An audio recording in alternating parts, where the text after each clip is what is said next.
So dear students, आज का paper बहुत इजी था। ये सेट 3 है।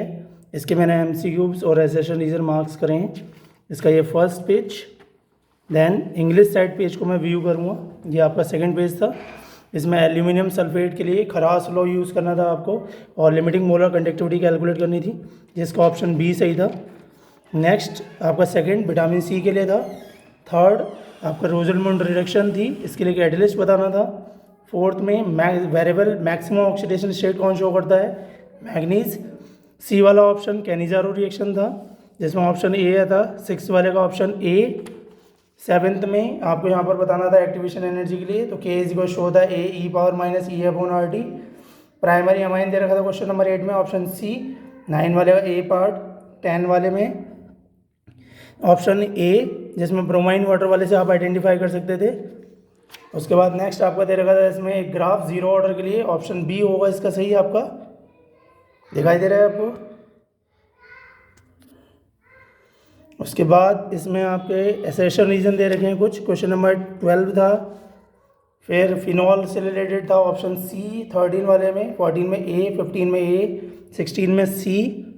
Next half life period, effective collision, बहुत सिंपल न्यूमेरिकल्स दे रखा था। SN1 रिएक्शन और क्यू होती है। फिर बॉइलिंग पॉइंट से रिलेटेड एक मैकेनिज्म न्यूक्लियोफिलिक एडिशन से reaction, conversion toluene to benzoic acid ethanol to 3 hydroxybutanol, glucose की रिएक्शन नाइट्रिक एसिड के साथ, इसमें कार्बोक्सिलिक एसिड फॉर्म होता है आपका।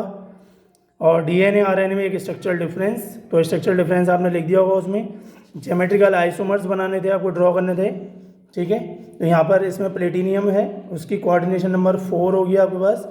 इलेक्ट्रॉनिक कॉन्फ़िगरेशन लिखना था, एमिडेंट एंड लाइगेंड क्या होते हैं, और कोई भी 3 आपको केमिकल रिएक्शन लिखनी थी। Williamson synthesis, Friedel Crafts acylation reaction of anisole, रायमंडियन रिएक्शन, लास्ट ईयर भी आया था ये क्वेश्चन आपका।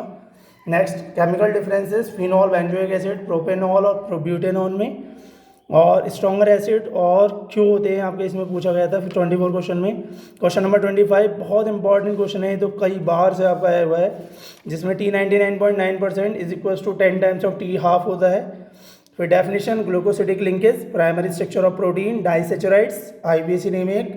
थाइनल क्लोराइड क्यों प्रीफर किया जाता है एल्काइल हैलाइड के लिए, क्योंकि इसमें प्योर आपका जो होता है एल्काइल हैलाइड फॉर्म होता है। मिथाइल ब्रोमाइड की रिएक्शन पोटेशियम साइनाइड के साथ, तो इसमें आपका जो है वहाँ पर आइसोसाइनाइड फॉर्म हो जाता है। आपका इसमें जो केस स्टडी है वो इलेक्ट्रोकेमिस्ट्री से था, मैंने सुबह भी इस चीज़ के बारे में बात करी थी। इलेक्ट्रोकेमिस्ट्री बहुत ईजी आपका इसमें आता है, इसके क्वेश्चन। सॉल्ट ब्रिज का फंक्शन था। इसके अलावा आपका गैल्वेनिक सेल इलेक्ट्रोलाइटिक बिहेव कैसे करता है, कब करता है।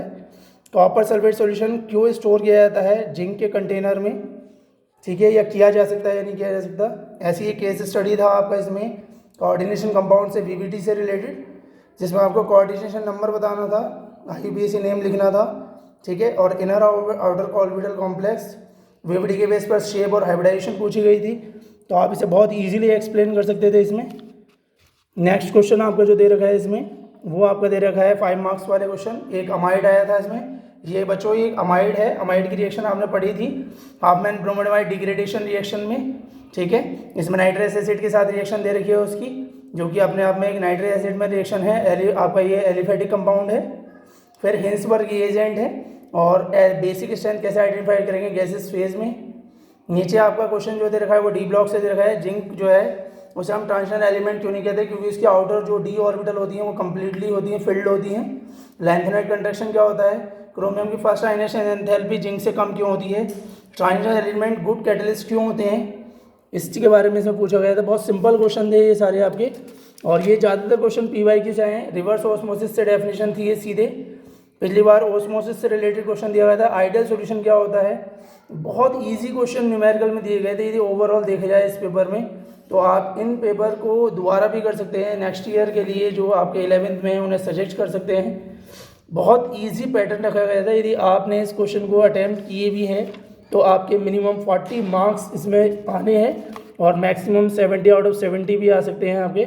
बहुत इजी पेपर था, एंड मुझे पता है बच्चों आपने बहुत अच्छी परफॉर्मेंस की होगी।